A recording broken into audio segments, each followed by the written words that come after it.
by the new Arabic name, El Hajj Malik El Shabazz? I've always had the name on my passport, Malik El Shabazz, only I only used it in the Muslim world. Well, Hajj is a title that is given to any Muslim who makes the pilgrimage to Mecca during the official Hajj season. One thing that I found in all of my travels was that all of the Africans, not only the Africans, but the Asians and the Muslims, look upon us as their long-lost brothers. And America had actually tricked many of them into a hands-off policy by giving them the impression that she was honestly trying to do something to solve the problem. My argument over there was designed to prove that it is impossible for the United States government to solve the race problem. It's impossible. Never have I witnessed such sincere hospitality and overwhelming spirit of true brotherhood as is practiced by people of all colors and races here in this ancient holy land, the home of Abraham, Muhammad, and all the other prophets of the Holy Scriptures. For the past week, I've been utterly speechless and spellbound by the graciousness I see displayed all around me by people of all colors. I've been blessed to visit the holy city of Mecca. I've made my 7 circuits around the Kaaba, led by a young Mutawaf named Muhammad. I drank water from the well of the Zamzam. I ran 7 times back and forth between the hills of Mount Al-Safa and Al-Marwa. I've prayed in the ancient city of Mina, and I've prayed on Mount Arafat. There were tens of thousands of pilgrims from all over the world. They were of all colors, from blue-eyed blondes to black-skinned Africans. But we were all participating in the same ritual, displaying a spirit of unity and brotherhood that my experiences in America had led me to believe never could exist between the white and non-white. America needs to understand Islam because this is the one religion that erases from its society the race problem. Throughout my travels in the Muslim world, I have met, talked to, and even eaten with people who in America would have been considered white, but the white attitude was removed from their minds by the religion of Islam. I have never before seen sincere and true brotherhood practiced by all colors together, irrespective of their color. You may be shocked by these words coming from me, but on this pilgrimage, what I have seen and experienced has forced me to rearrange much of my thought patterns previously held, and to toss aside some of my previous conclusions. This was not too difficult for me.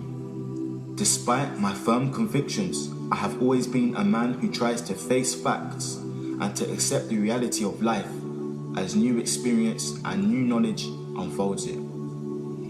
I have always kept an open mind, which is necessary to the flexibility that must go hand in hand with every form of intelligent search for truth.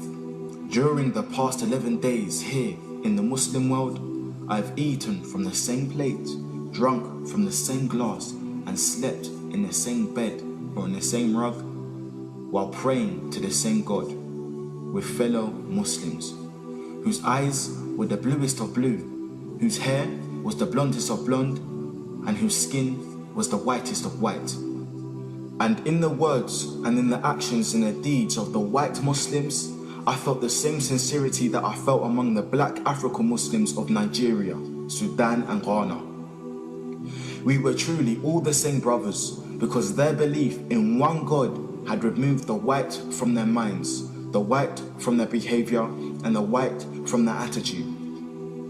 I could see from this that perhaps if white Americans could accept the oneness of God, then perhaps too they could accept the reality, the oneness of man, and cease to measure and hinder and harm others in terms of their differences in color. With racism plaguing America like an incurable cancer, the so-called Christian white American heart should be more receptive to a proven solution to such a destructive problem. Perhaps it could be in time to save America from imminent disaster, the same destruction brought upon Germany by racism. that eventually destroyed the Germans themselves. Each hour here in the Holy Land enables me to have great spiritual insights into what is happening in America between black and whites. The American Negro never can be blamed for his racial animosities. He is only reacting to 400 years of the conscious racism of the American whites. But as racism leads America up to the suicide path, I do believe, from the experience that I've had with them, that the whites of the younger generation in the colleges and universities will see the handwriting on the walls, and many of them will turn to the spiritual path of truth, which is the only way left to America to ward off the disaster that racism inevitably must lead to. Never have I been so highly honored. Never have I been made to feel more humble and worthy. Who would believe the blessings that have been heaped upon an American Negro? A few nights ago, a man who would be called in America a white man, a United Nations diplomat, an ambassador, a companion of kings, gave me his hotel suite and his bed. Never would I have even thought or dreaming that I would ever be a recipient of such honors. Honors that in America would be bestowed upon a king, not a Negro. All praise is due to Allah, the Lord of all the worlds. Sincerely, Al-Hajj Malik Al-Shabazz, also known as Malcolm X. So Malcolm became Al-Hajj Malik Shabazz, who made Tawbah. He took his Shahada, he performed his Hajj. He said, on my way back from Mecca, I visited 7 countries, and the CIA, and the FBI, and the International Interpol Police, and others plotted to try to kill me at least 5 times. You don't have to ask yourself why they were plotting to kill this man. If I recall, I pointed out that while I was at Mecca making the pilgrimage, I spoke about the brotherhood that existed at all levels and among all people who were there on that Hajj, who had accepted the religion of Islam. And I pointed out that for what it had done, what the religion of Islam had done for those people over there, despite their complexion differences, that it would probably do America well to study the religion of Islam, and perhaps it could drive some of the racism from this society as it has driven racism from the Muslims.